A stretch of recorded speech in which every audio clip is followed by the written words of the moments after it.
Épisode 4.39, Médium spirituel. L'énergie d'abondance. Bonne écoute! Bonjour et bienvenue dans ce nouvel épisode de Médium spirituel. Mon nom est Isabelle B. Tremblay, je suis auteure, médium, conférencière et enseignante spirituelle.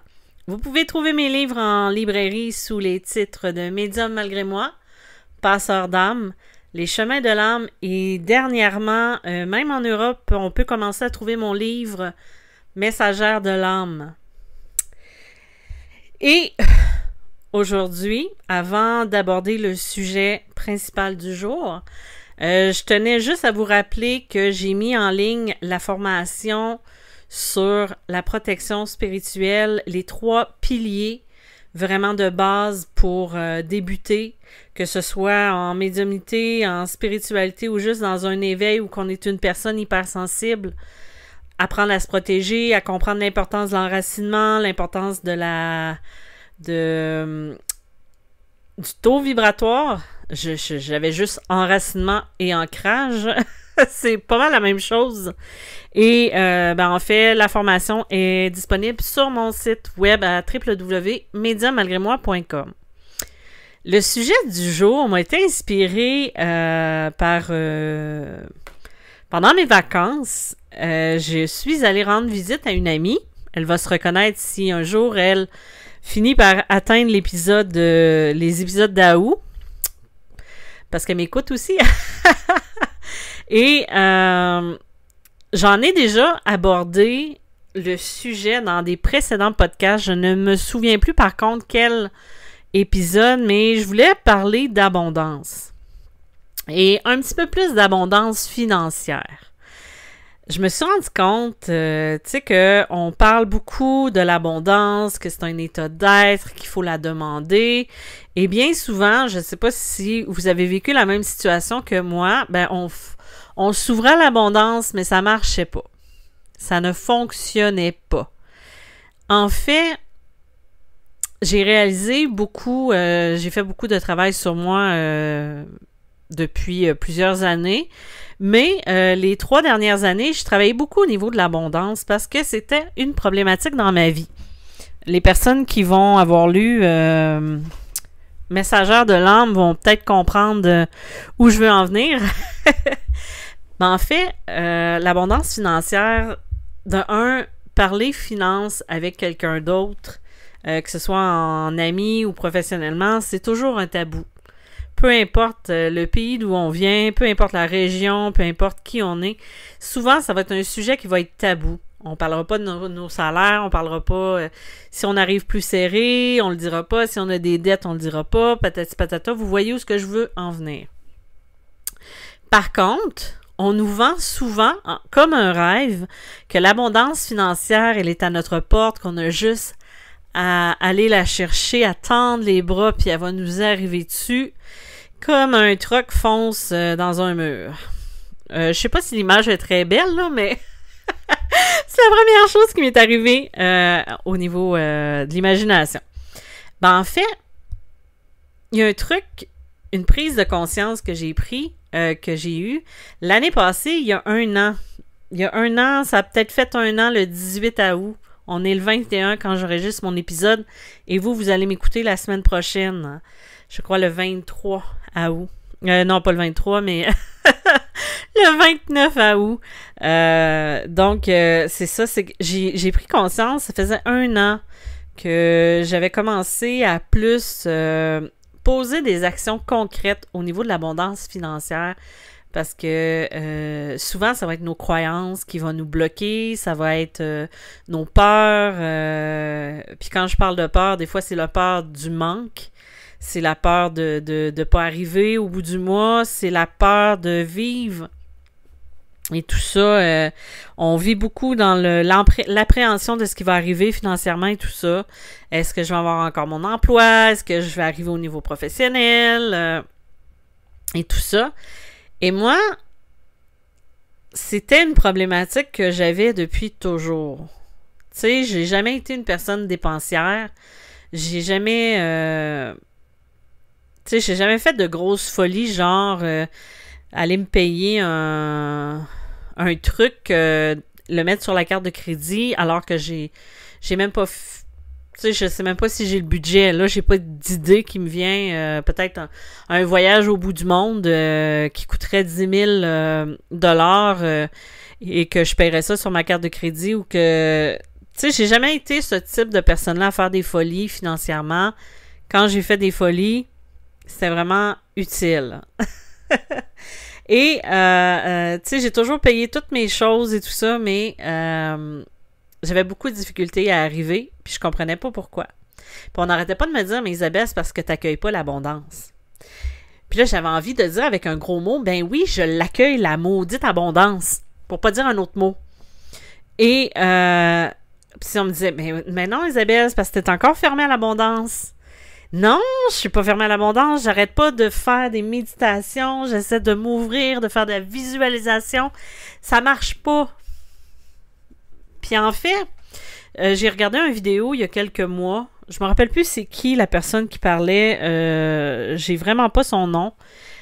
Qui parlait de l'abondance, puis qui disait que c'était pas une pensée magique, puis que c'était en posant des actions et tout ça, puis en travaillant sur soi à accueillir parce qu'on n'est pas prêt. Puis effectivement, c'est ça que j'ai compris, c'est que l'abondance, là, t'auras beau faire toutes les visualisations possibles, si t'es pas prêt à la recevoir, tu la recevras pas. C'est comme si une partie de nous est encore programmée à vivre est encore programmée à vivre le manque d'argent ou à être toujours... tu sais, il faut j'ai pas le mot exact, mais c'est comme s'il faudrait faire une réinitialisation de notre façon de penser, de notre façon d'être avec l'argent, de notre façon de gérer l'argent aussi. Moi, il y a un an, ben c'est ça, c'est que j'arrêtais pas de demander, ben moi je veux l'abondance, je veux l'abondance sous toutes les formes de ma vie, tu sais, d'accueillir, j'apprends à accueillir et tout ça, et j'avais encore la lacune au niveau de l'argent. Tu sais, ça allait super mieux par contre, tu sais, ça, j'ai pas à dire le contraire et tout ça, sauf que, à force d'y aller, ben j'ai commencé à travailler cette relation-là que j'avais avec l'argent. Tu sais, à mettre de l'argent de côté, à écouter. Ben, en fait, l'année passée, je m'étais réveillée avec une intuition qui me disait qu'il fallait que j'investisse en bourse. Là, ça va l'air vraiment étrange, là. Et moi, quand j'ai entendu ça, j'ai fait comme pouf! Hey, j'investis pas là-dedans. J'ai dit, je sais pas comment ça marche, ça m'intéresse pas. Et patati patata, je vous épargne toutes les réflexions que je me suis fait, mais c'est tellement fort à l'intérieur de moi que ça revenait dans la journée. Fait que je savais que ça venait pas de moi. Parce que de un, je connaissais pas ça. Je savais même pas pourquoi j'avais cette idée-là qui venait. Et tout ça. Puis ça me disait, c'est le bon moment. Il faut que tu commences à investir en bourse. Et tout ça. Fait que j'ai commencé à investir. Là, je vous dis pas de faire ça, là. Je vous fais juste vous parler de comment j'ai commencé à changer mon approche avec l'argent puis avec l'abondance aussi. Et tranquillement, j'ai commencé quand ça a été plus fort, parce que dans la journée, tu sais, c'était tout le temps répétitif, comme vous savez, quand on a une intuition qui est forte, ça revient toujours. Et là, c'était vraiment puissant. C'est comme si ça me le répétait dans ma tête. Donc, je me suis dit, ben, je vais commencer à m'intéresser, à apprendre. Tu sais, c'est tellement fort qu'il faut que je fasse quelque chose. Donc, j'ai commencé à aller m'auto-former. Moi, je suis très autodidacte. J'apprends par moi-même beaucoup. Donc, j'étais allée m'informer, j'étais allée regarder comment ça fonctionnait, j'étais allée m'instruire. Et là, j'ai vu comment ça fonctionnait, comment c'était, tout ça. Je l'ai appris très rapidement, mais je continue d'apprendre quand même encore aujourd'hui. Et là, je me suis dit, ben, OK, c'est comme ça, comme ça, comme ça. Là, je comprends comment ça fonctionne. Des choses que je savais peut-être pas avant. Et là, j'ai commencé, à partir de ce moment-là, à me fixer des objectifs. Je suis une fille de défis, moi, j'ai besoin d'avoir des objectifs, j'ai besoin d'avoir des défis pour avancer, tout ça. Fait que j'ai commencé à faire ça. Et là, je me suis donné des défis d'argent à mettre à toutes les semaines. À à me virer à toutes les semaines pour acheter des actions ou des FNB, ETF, peu importe. Et là, j'ai continué comme ça avec à m'instruire financièrement et tout ça. Et non, je n'ai pas encore 1 million de placés 1 an plus tard, mais ce que je veux dire, c'est que c'est étrange comment ma relation avec l'argent a changé depuis. Je dis pas qu'il faut se lancer là-dedans. Je dis que des fois, ce manque d'argent-là, c'est que il faut réapprendre ou peut-être même des fois apprendre, peut-être qu'on l'a jamais eu. Tu sais, à l'école, on n'avait pas... En tout cas, moi, j'ai pas eu le cours Finance 101, là, où ils nous apprenaient comment tenir nos finances, puis faire un budget, puis tout ça, là.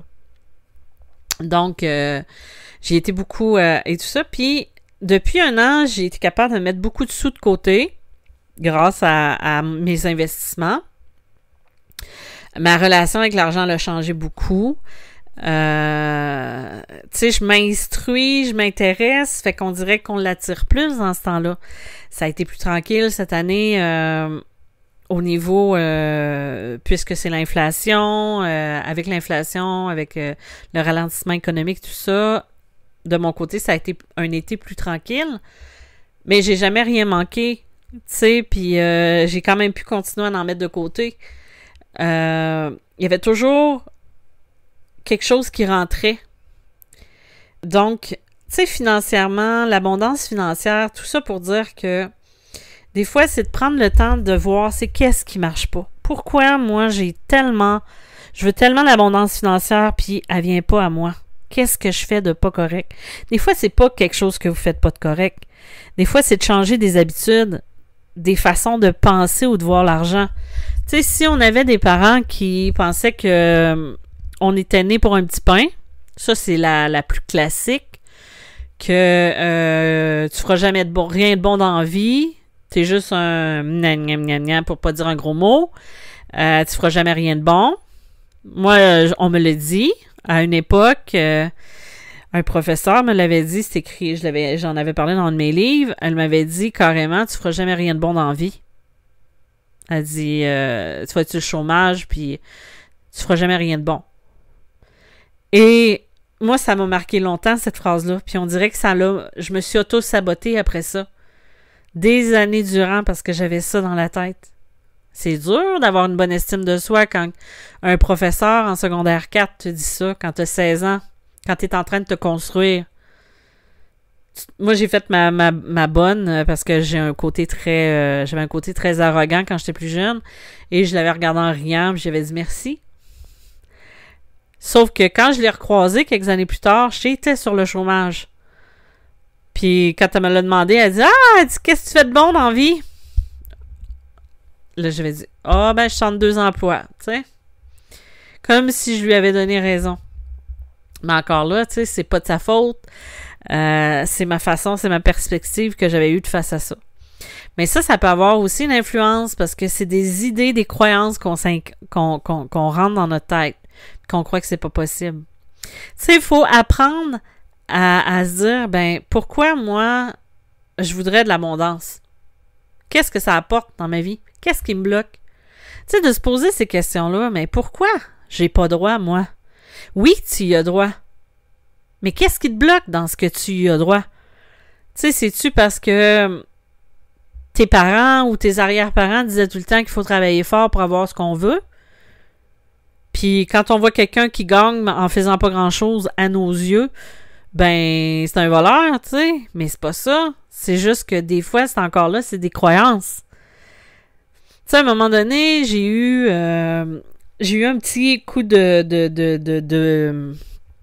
j'ai eu une petite baisse d'énergie au printemps parce que j'avais l'impression que les efforts que je donnais étaient plus grands que les résultats. Tu sais, avec tout ce que je faisais, que ce soit le podcast, que ce soit les consultations, les formations, j'avais l'impression que je donnais beaucoup, beaucoup, beaucoup, mais que, tu sais, ça valait peut-être pas le résultat que j'obtenais. Puis après ça, je me suis dit, après beaucoup de réflexion, d'analyse et tout ça, j'ai lâché prise. Puis j'ai décidé de travailler sur d'autres choses, de me laisser ça de côté un petit peu. Et ça commence tranquillement. Des fois, c'est juste pas le bon timing. C'est juste pas le bon moment. Mais tout ça pour dire que l'abondance, si on la veut, c'est pas la pensée magique. Ça peut prendre du temps. Ça arrivera pas du jour au lendemain où on ouvre une champlure ou un robinet et que l'argent coule. Il faut essayer de faire le travail sur soi comme n'importe quoi. Aujourd'hui, on dirait qu'on vit dans un monde où tout le monde arrive avec ses idées magiques, que tout va être tellement plus facile. Et c'est tellement pas ça. C'est pas ça la vie.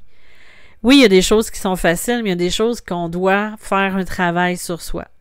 Et l'abondance, c'est une énergie, oui, mais c'est une énergie qui se travaille, comme n'importe quoi.